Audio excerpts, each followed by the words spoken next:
Hizi neema zote utazisahau siku utakapowekwa katika mwanandani.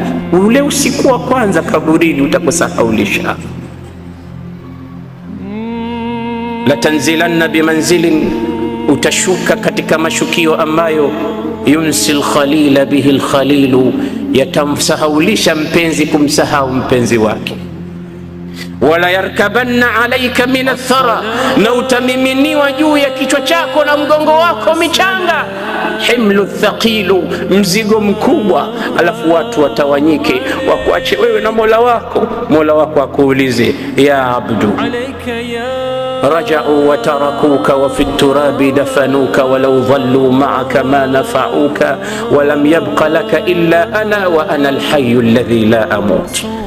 Wamekuleta wamekuacha, na hata ungebaki nao baada ya kufa kwako wasingekufaa na kitu chochote, na umeletwa hapa, hakuna mwingine isipokuwa ni mimi Mola wako, niko nawe na mimi sifi, niko hai. Umekuja na kitu gani hapa?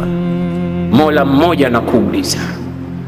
Kishakufa pale, sunna, Mtume anasema jeneza huwa linazungumza, linaambia qaddimuni qaddimuni, nipelekeni haraka nipelekeni haraka. Kwa nini linasema nipelekeni haraka?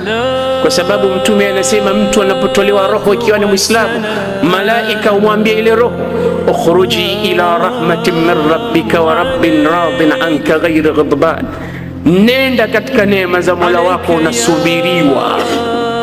Sasa wewe umekufa, watu wanakuweka wanasema yuko mwingine London, yuko mtoto wake mwingine Marekani, yuko mwingine yuko Canada.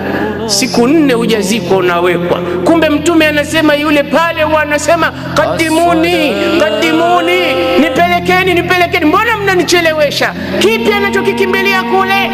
Neematullah, ni zile neema alizobashiriwa.